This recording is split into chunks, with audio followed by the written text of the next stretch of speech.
Welcome to Class 11 in Jay Levin's Life Mastery Basics course. In this class, Jay concludes the basic training in nonviolent communications by teaching the elements of learning to understand and communicate your needs and requests. Hi, welcome to the 11th class in the 12th class Life Mastery Basic course, and our second class dealing with Marshall Rosenberg's Nonviolent Communications, this little gem here, which I think I discussed my respect for quite considerably in the last class. So picking up where we left off, we dealt with the first two elements of nonviolent communication. That is learning how to express observations without judgment and evaluation, right?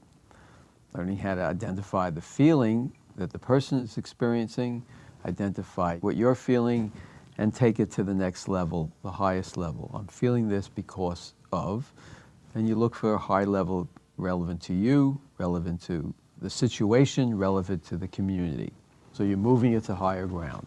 So today we're going to focus on the last two elements, which is needs and requests. We spent a fair amount of time in the last class talking about feelings and how difficult it is to identify our feelings. It's also difficult for us to identify our needs. We're simply not used to thinking about our needs.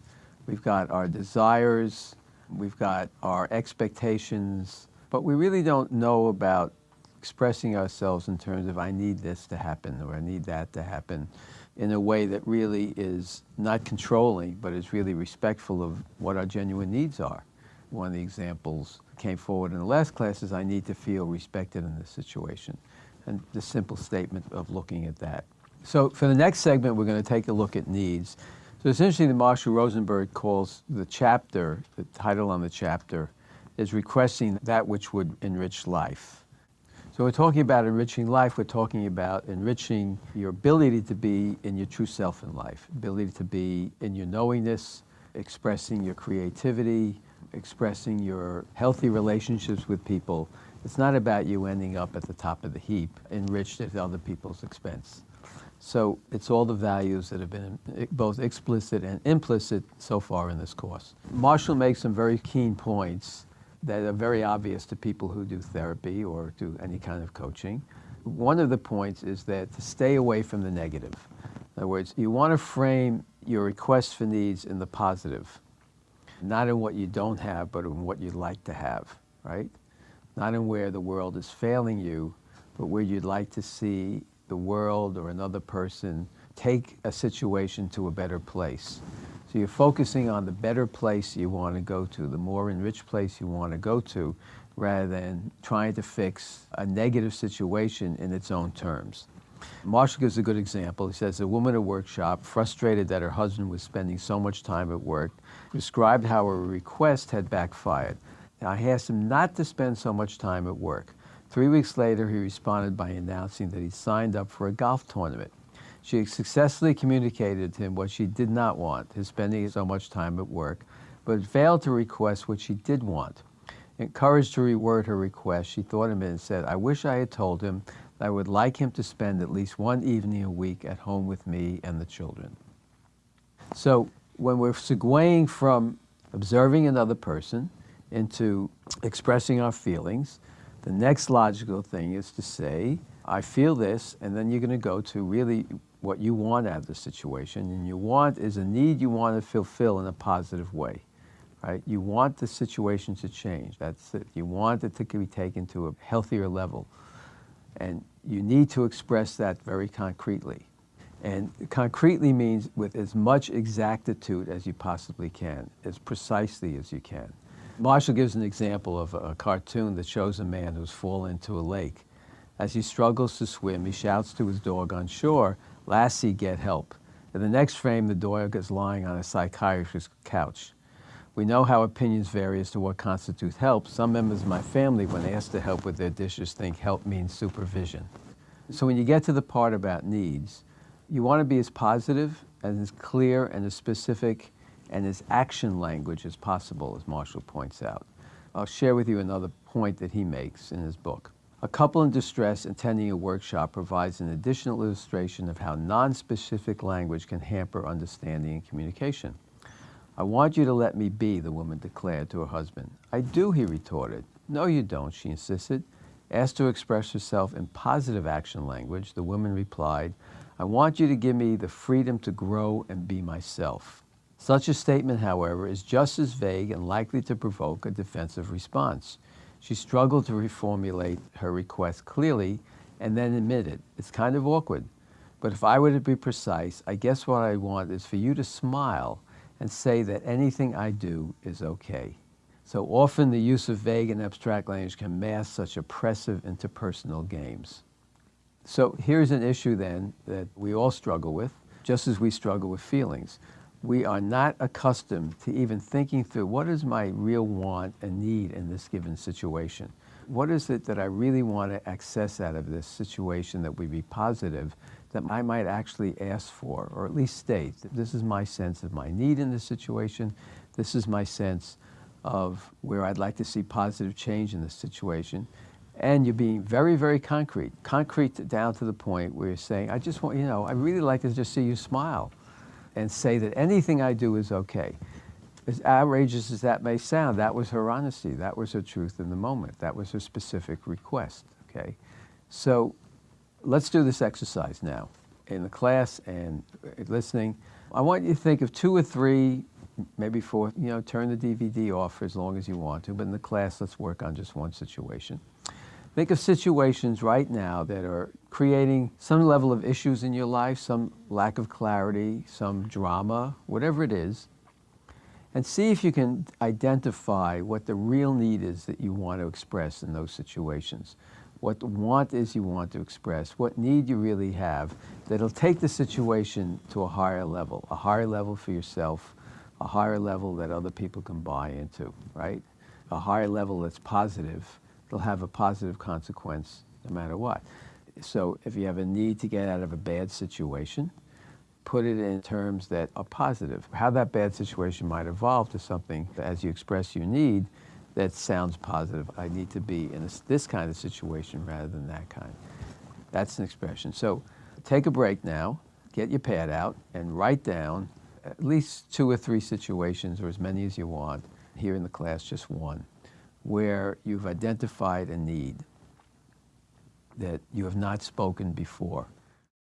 After writing down your own needs, when you resume listening, Jay will be guiding students through specific examples of needs, awareness, and expression. So would someone in the class be willing to share what it is they've identified as a need and what the situation is so we can discuss? I have a need to take my roommate's records out of the hall closet and replace them with my father's 78 records. Mm-hmm. Okay, so let's take it step by step, right? I'll play your roommate, okay? We're going to go through the 3 steps, right? And then the request will be what you define your need as you go along. A positive response, because I need to feel this or that, and your feelings. Okay, so to play this game, just introduce it to me as if I'm your roommate, and you're going to say, I'd like to talk to you about a situation about my records, okay? Hi, I'd like to talk to you about the situation about your records in the hallway and the possibility of exchanging your records that you'd like to sell and placing my 78s in the exact same place where your LPs were. Oh, I get a sense that you're really going to give me a lot of grief about this, and this is going to be really difficult, and and maybe I'm not going to want to do this, and just my initial sense, right? Observation now. I see that you're feeling uncomfortable about this and you're having some reticence about me putting my records into the closet and taking out your LPs. Okay, so that was 50% of the way there. Okay. The other 50% is that you didn't mirror back to me what I said. Okay. So I hear you saying you don't want to do this, and I get you feel a sense of irritation. Okay. I hear you saying that you don't want to do this and you're feeling some reticence and possible irritation about the situation, placing one for the other. Good. Next, Next is feeling. Is feeling. I would say that I see you feeling. You've identified her feeling or his feeling. Okay. You've done that. You said the irritation. Right. So I'm feeling because of. And you're feeling. No, you. Look how hard it is again. It See makes how- my point, how hard it is for us to talk about feelings. I'm feeling that you're dragging your heels a little bit. At this Okay. moment. Okay, so that is a summation of a situation. It's not a feeling. Okay. Okay, what's your feeling? I'm feeling. You heard her say, I'm irritated about this, having to deal with this. Where do you go to in your feeling when you hear that? I would say I'm feeling not feeling honored about it. Not feeling. Again, heard. again, this is an example of how hard it is, and you're not alone in this. It's really hard when we're not practicing our feelings to go to our feeling. You could be feeling sad about it. You could be feeling angry yourself. I'm feeling frustrated. There's a feeling. I'm feeling very frustrated about the situation Because because you said take it to a higher level. you expressed that you wanted to get rid of the record. 2 months ago, you wanted to get rid of your records. Okay, and how is that relevant to the taking it to a higher level? I'd like to facilitate you Okay, in helping you get some money for your records. okay. So what I would suggest is that the construction that might work better would be, hearing you say this, I feel frustrated because when you said that you want to get rid of your records, I thought myself, that's a good thing because it'll open the space up here. We'll have a cleaner sense of this and we'll both feel more comfortable in the house. And I know I certainly will because there'll be less a sense of clutter around.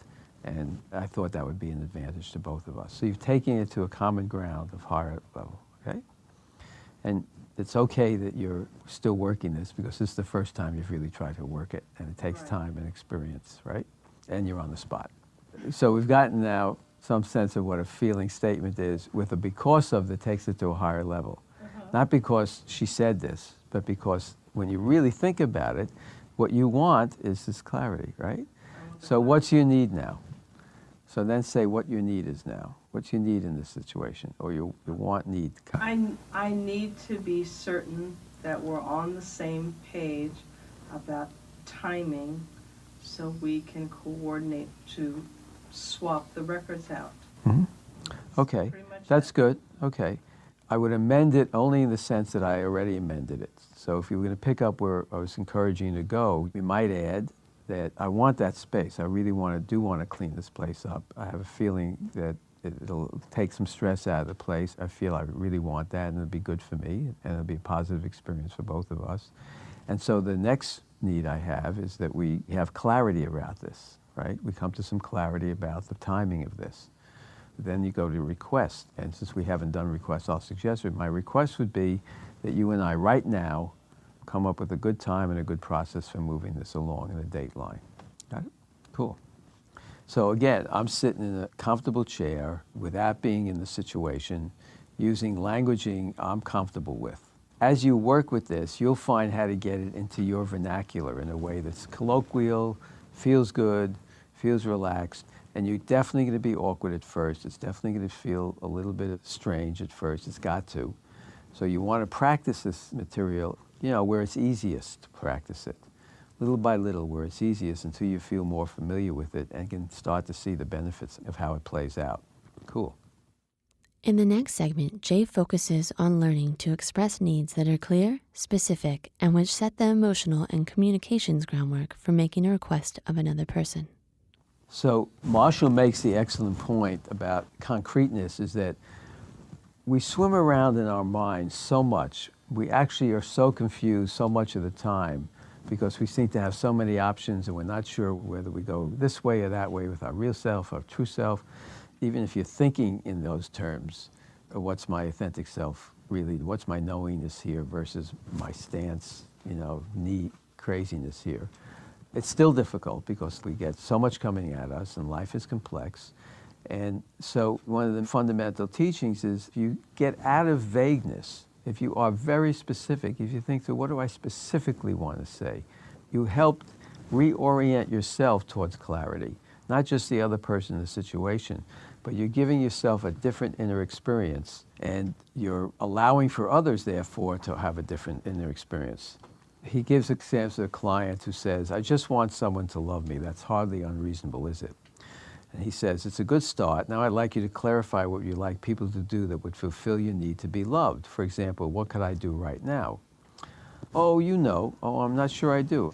I'd like you to tell me what you would like me or others to do to give you the love you're looking for. That's hard. Yep, it can be difficult to make clear requests, but think how hard it would be for others to respond to our requests if we're not clear what we want. Client, I'm starting to get clear what I want from others to fulfill my need for love, but it's embarrassing. Yep, very often it's embarrassing. So what would you like for me or others to do?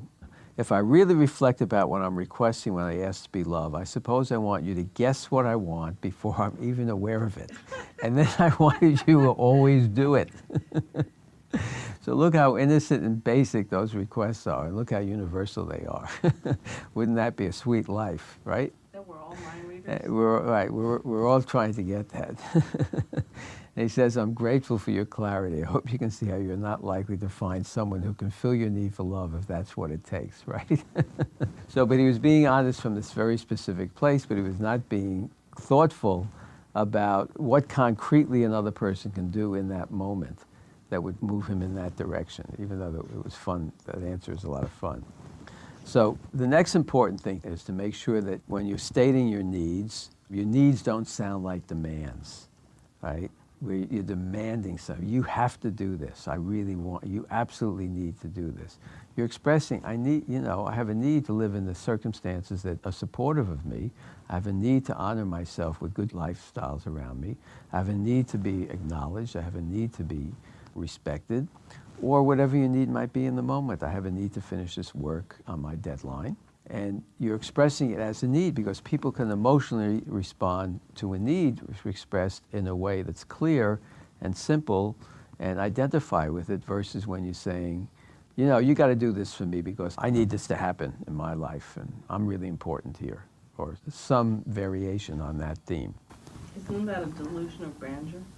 Well, the delusion of grandeur comes with the idealized self, right? It's like, if I'm not getting grandeur, if I'm not owning it, as Christ says in the Course in Miracles, if I'm not owning my own grandeur, the kingdom that I am, who I am, if I'm not in this behavior pattern, if I'm not owning and honoring that, and most of us don't, then in my idealized self search for grandiosity. That's right. Grandiosity. I got to be a big guy. I got to be a big shot. I got to be better than in some way, right? So fortunately, the whole universe is not composed of people who are so pathologically ill that we're all megalomaniacs. We go back and forth between our knowing self and our respectful, caring selves and our frightened little needy selves that are trying to get the world to give us what we didn't get. Very innocently again. It's innocent, what we didn't get as a child. That's why we take judgment out. It allows for the innocence of the fact that we all walk down the street struggling with the same issue, exactly the same issue. Sensing that I'm not fully in my expressive beingness and I've got some unhappiness I don't even understand. And usually it's because you don't understand that the reason you're unhappy is you're not being in expressive beingness. The rest of the world that you want to cooperate with you to get there ain't cooperating, rather than you looking at the matrix inside yourself and using the tools and the Course to heal that outside need. So I encourage you, you've made your mission list of your needs, and it's a good useful exercise, if only in your mind, to start thinking what your needs are in every situation you come into, what your healthy needs are that can be expressed positively. And if you need to, write them down. New ones will come up for your observation beyond the list you already kept every day. So you want to work on that as much as you want to work on learning how to express your feelings and know that you're in a feeling place. This is work. You're completely programmed to avoid your feelings and to acknowledge your feelings and not to express them, and you're programmed not to understand how to identify your needs and then to request them. Which brings us to requests. And again, when we talk about requests, we're getting back to the idea of demands, right? Coming up next, Jay discusses the how-to and tremendous benefits of learning to make requests that are clear, specific, and do so in a manner that the request does not sound like a demand. So that leads us to requests, the final piece of the nonviolent communication formula. And requests, again, we very rarely, as we've worked on in one of the earlier classes, we don't really know how to ask for things. We tend to shy away from asking other people for assistance. Remember in the business class I pointed out that highly successful people, one of the qualities they all share is they learn to ask. We go through so many situations where we don't identify either our needs or know how to ask or are willing to ask for assistance or for a change in position from the other person. And Marshall points out again, and it's very obvious, that a request, again, like a need, is not a demand, right? A request is an open invitation to somebody to consider doing something differently or doing something in a positive direction that'll help move the situation along that's got conflict or stress in it or is not working for some reason. So one of the key words that helps bridge the gap of learning to ask is the word prefer. So it's a gentle way of saying, you know, in a situation like this, I would prefer that this and this happen, right? I have a need for this kind of clarity in the situation, and you'd be very specific about what it was. And I have a preference, and I prefer that you would be willing to do it this way, or my preference would be this in this situation. Where you can use that word with grace and ease, it's a very good transition word that takes the sting out of the thought that the other person might have that you're demanding something of them. So it's a good communication word in general. And again, when you're making your request, you want to keep judgment, blame, any condemnation of the other person, any making the other person wrong, any guilt tripping of the other person out of it. He gives an example that Jack says, I'm lonely, would you like to spend the evening with me? And Jane says, Jack, I'm really tired. If you'd like some company, how about finding someone else to be with you tonight? Jack turns away wordlessly. Jane, sensing he's upset, says, is something bothering you? Jack, no. Come on, Jack, I can sense something going on. What's the matter? Jack, you know how lonely I'm feeling. If you really love me, you'd spend the evening with me. So here's Jack making this request where he's, you know, he feels a little vulnerable. He's making this request, and he's turning it into, by his reaction to it, by the fact that the other person is not ready to meet his request in the moment, he's basically turning it into a demand. He's making her wrong. You know how lonely I'm feeling. If you really love me, you'd spend the evening with me. So he's making her wrong rather than accepting that he's made his request. She can't answer at the moment, but the fact that he's actually had a gain by being able to make a request to someone in a clean way, he just won't accept a clean answer. And we get into this a lot. We get into these situations where we give up very easily because we sense the other person is not immediately meeting a request. And the secret here for success in these issues is patience, right? And practice.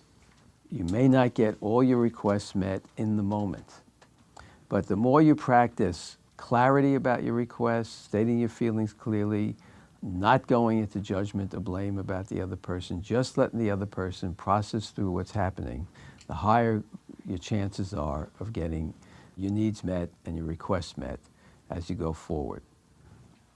So one of the elements then as you enter the stage of making requests is to be really careful and really aware you're dealing with another human being, and really what you want is a better relationship with them, out of which anything can happen, right?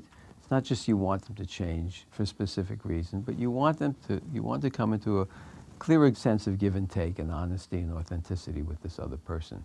And that will allow for much more positive change than anything else you might do by way of demanding. So it's helpful before you make requests, to scan your mind and think, how much am I demanding? Is this a should? This person should do it. How bad is my need here? Really reflect on where the person is coming from and where you might be willing to say, well, if they can't meet my request, they can't meet my request, but I'm going to make it anyway. But do so in a way that doesn't sound like a demand. So one of the ways it's not sound like a demand, where, of course, the situation allows, is, as I said, use the word prefer, preference.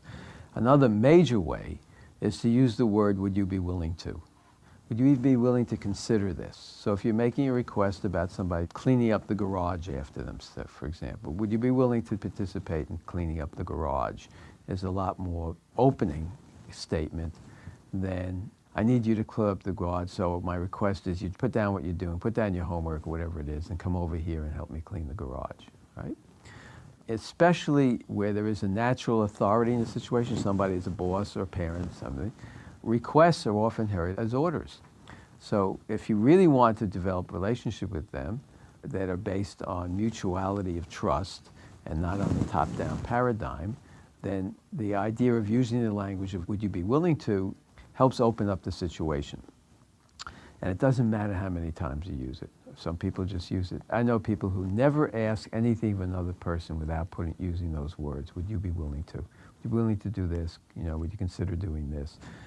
Giving the other person the option of choice, not triggering the other person's reactiveness. I don't want to do that, or, well, that's going to be a problem, or you're making a demand of me, or I don't like the way you're talking to me, or whatever it is, or you're making me feel bad because I'm doing it. Because people are going to go to a reactive place unless you've paid attention to minimizing that reactive place by keeping a space open for them to exercise their choice. And they'll either make the choice from the traumatized self or they'll make the choice from their healthy self. And it's helpful to you to know the difference. So where the wife said, I need my time alone tonight, that was her healthy choice. I need to get this done. She was making space. She was not dismissing the husband.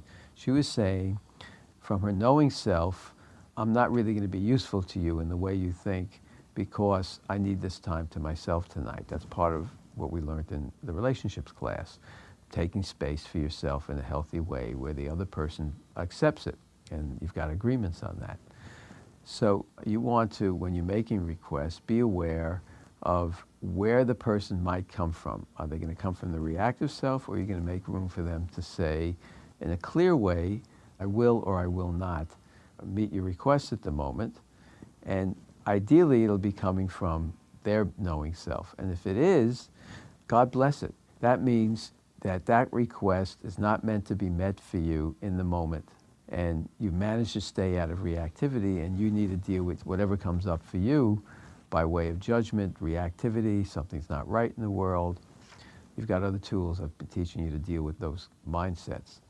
So there's a certain cleanliness to making requests, which is you make them like you're putting it out there to invite the universe to meet you here. It's an invitation to meet you in a certain place. It's not a demand.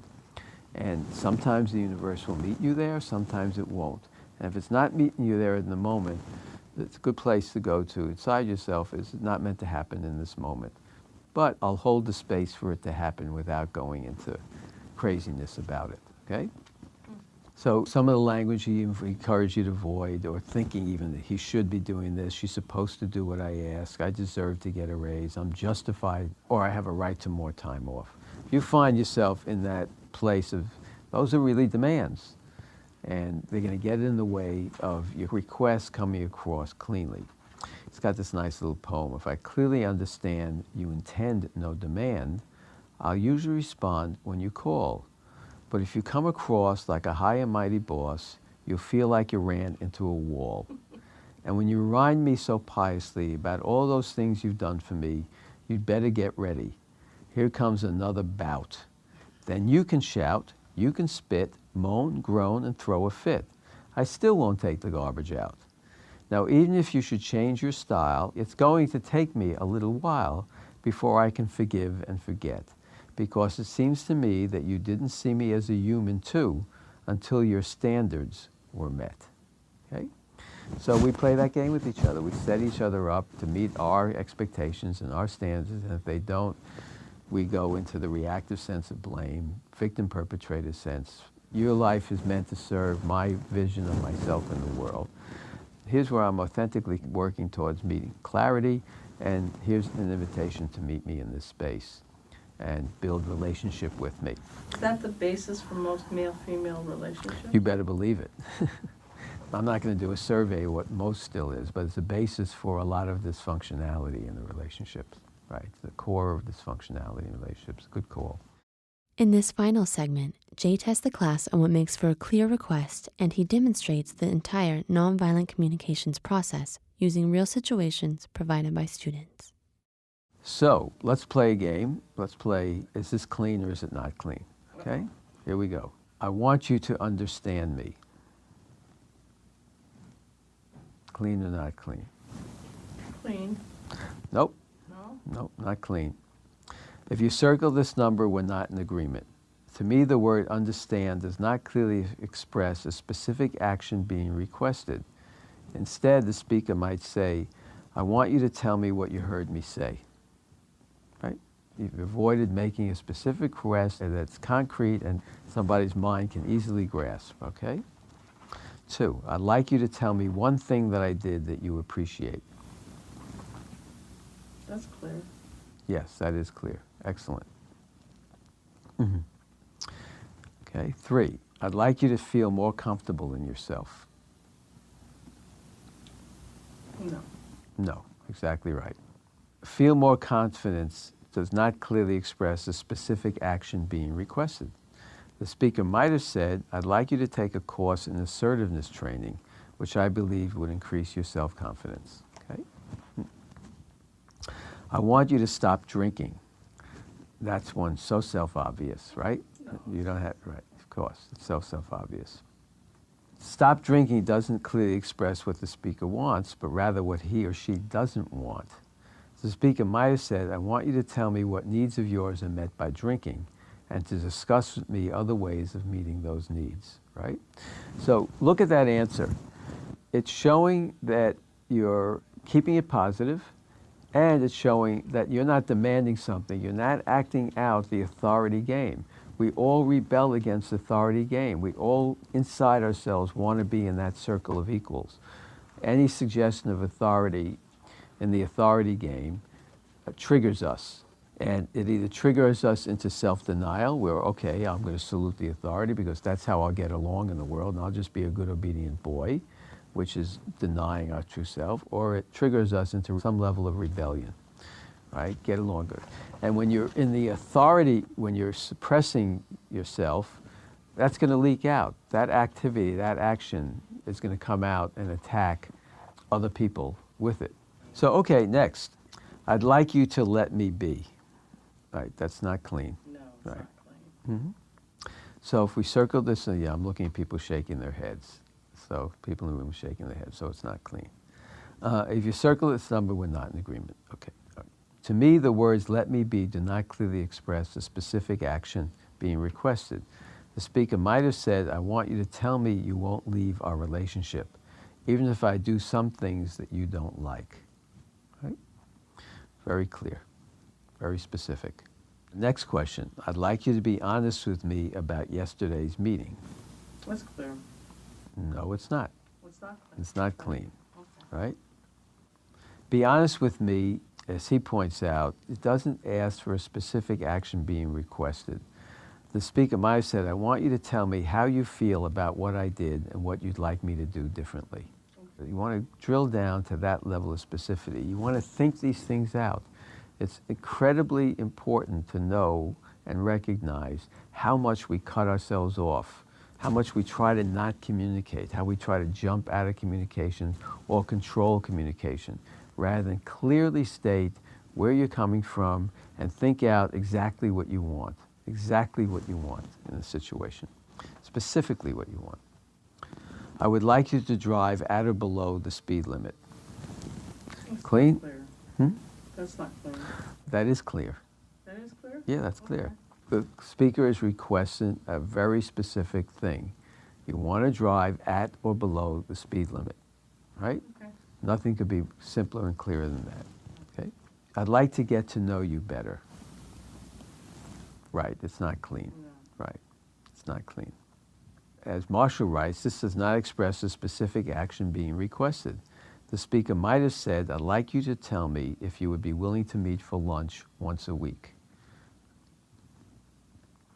Next, I would like you to show respect for my privacy. Right, again, you're right this time. That's not clear either. Show respect for privacy is just a vague statement. And what Marshall suggests as an alternative is, I'd like you to agree to knock before you enter my office. Good. Ooh. Okay, and finally, I'd like you to prepare supper more often. So, right, it's not clean. It's not clean. More often doesn't express a specific action. The speaker might have said, I'd like you to prepare supper every Monday night. The specificity is there for the other person to deal with. So let's do one more practice of an issue before we close the class and go through all 4 steps, one in which we go through all 4 steps. Let's play out another scenario, one more game. You have another difficult situation? I know this fellow, and we've been having a friendship for quite a while, and I know that he's been having an affair, and I'd like to be able to clear the air and make things copacetic, because I'm feeling and sensing tension between us, and I believe that he knows that I know about his affair and everything, and I'd like to continue to work with him, and I'm having that issue coming up right now. Mm-hmm. Okay, so why don't I role model you in this situation rather than how we did it before, right? I'll role model you, and you be him. Okay, so let's call him John. All right. Okay, and we'll go through all the 4 steps. Okay, so John, there's something that's come up that's obvious to both of us, and I think I'd like to get a little clarity about it to clear even the potential there might be some tension between us, because I really value you as a friend. I really care about you, and the situation is about you, and you might say the name of the person. Carrie. Carrie. So I just want to make it clear to you that I have no judgmentality on this. I care about you. You're a great person. This is your business. It's not mine. I want you to know that I'm not going to share this with anybody. And whatever it is. And I just want to make sure we feel clean with each other about it. So, how do you feel about that? What's you thinking about that? Well, this whole mess has gotten way out of proportion and very, very kind of messy. I don't like what's going on, and I'm just exhausted by the whole thing and drained. Yeah, I feel that. I really feel it's got to be painful. It's got to be difficult for you.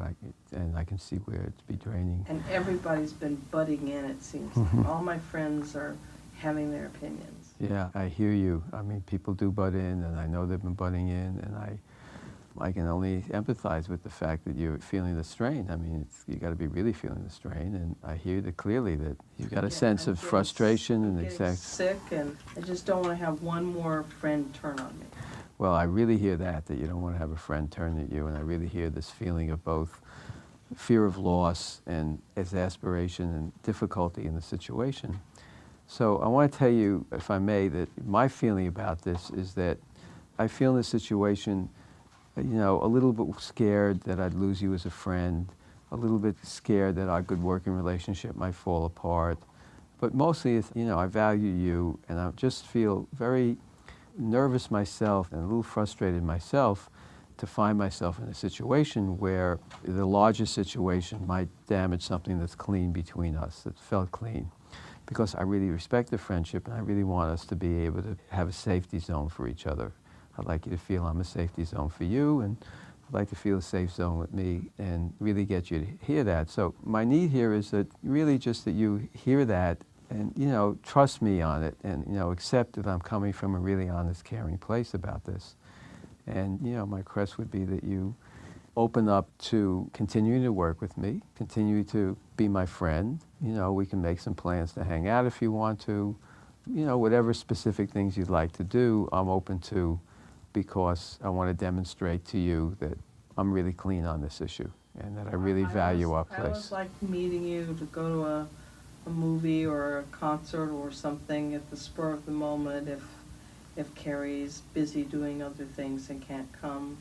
I'm always up for doing that. Mm-hmm. It's Okay. been very, very difficult the last few months. Okay.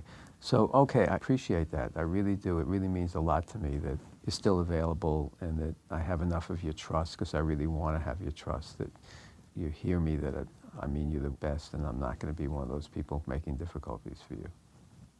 Cool. So, can you see yourself working through those issues piece by piece? Working through that and not bringing up the name or the situation of the other lady and getting involved in Right, not getting into the story. Don't want to get into the story because Right. that's just a whole other ball of wax. Right, so the idea is you don't want to get into the story. You want us to keep it clean, concise, good human communications, right? I'm not judging you. I'm not evaluating you. Here's my needs in this situation. Here's my feelings in this situation. Here's my needs. Here's my request so that we can maintain if a John- healthy relationship between But if us. John wants to go further and states, what did Carrie tell you? And, I don't want to go, I'm treading water here, and I don't want to go into that. Right. I really am clear that I do not want to go there. So if I'm playing you and he says that, I would Yeah. say that would involve me on a day-to-day basis. And I would feel very awkward and uneasy being in that situation. And so my request here would be, let's leave me out of that equation, Okay. and just your supportive friend. I'm wishing you the best rather than part of the drama. I'm here, I want it to work out. Whatever is the best for you, that's what I want to work out. All I right. want to work out. I hear that. Okay. Okay, cool. Good. Excellent. Okay, so this includes the second of the classes that's focused on nonviolent communication, particularly around Marshall Rosenberg's work. And if you want to go further with it, I encourage you to read the book, and I encourage you to go further with it. I encourage you to read the book.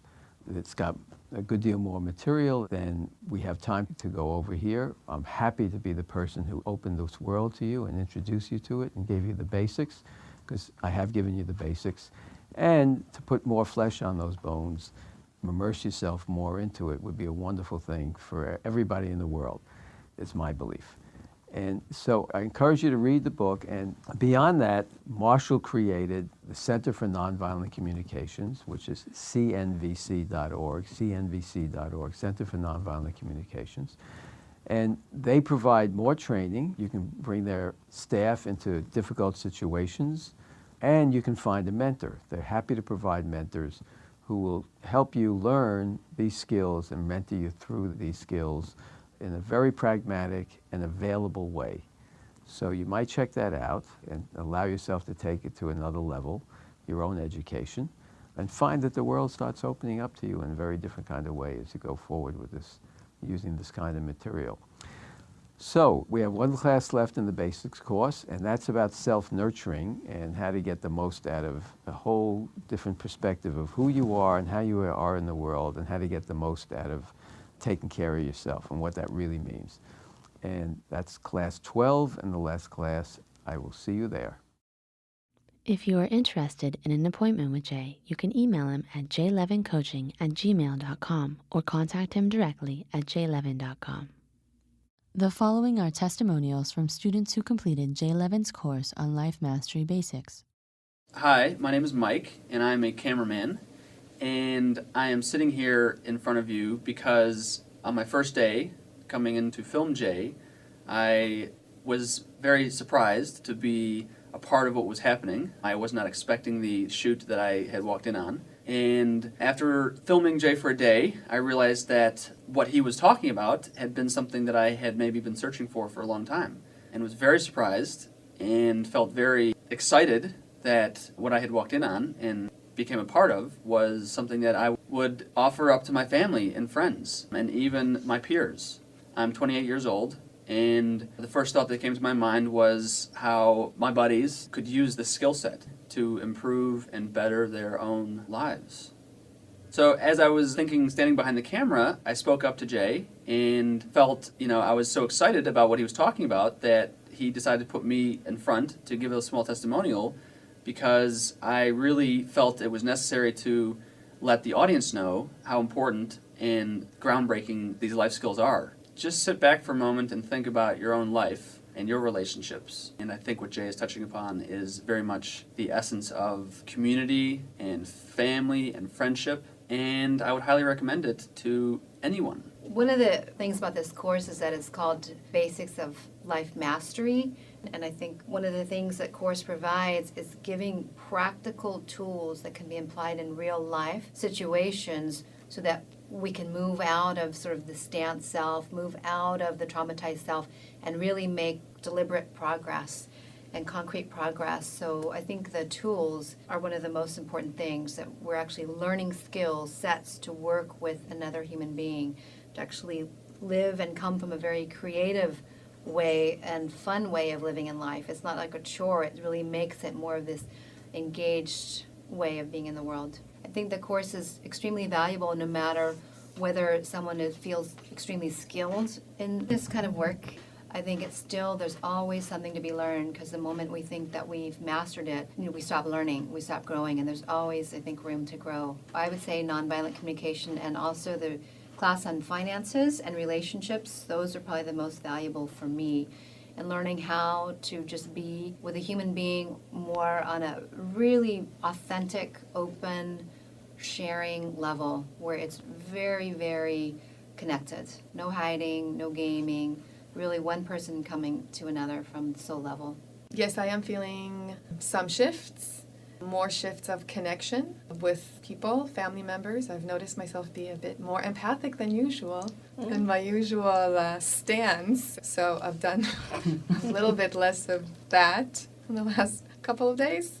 I'm a bit more empathic, more communicating. And also I'm noticing a lot more natural bubbling of joy that's coming forward. Well, I found the course meaningful personally, first of all, in the explanation of how we as humans develop our trauma self and how we act from this trauma self. I found that I have a deeper understanding of how I'm acting and reacting, so I find that tremendously valuable. Another thing that's been clearer is how I am in relationships in terms of codependency, i.e., am I telling the truth and am I backing myself up and holding my own when I'm in relations with people? So that's coming up for heightened awareness. Another thing that's coming up from the course is the understanding that the frustration I was feeling in the past few months is me having a very profound need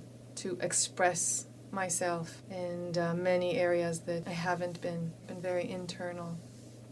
The things that I've learned in this course that are already affecting my life are as follows. The value of the relationship, the value of the non-violent communication, honoring myself more and realizing that I don't have to commit a codependent dance with people, that just reaffirming things that I already knew and anchoring in, hopefully, at least the foundation for nonviolent communication, so I don't get into, aggressive arguments with people anymore.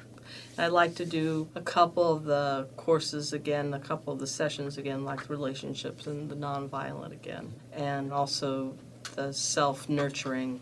I'd like to do that. I would say whether you've done a lot of work on yourself or whether you've done almost no work on yourself, this is a good point to stop and take a look at how you relate to yourself, how you relate to others, how you walk through your day-to-day life, whether you go with blinders on or whether you have a full 360-degree view. I would say that this is a key mastery to starting that journey and continuing forward so you can be your full potential.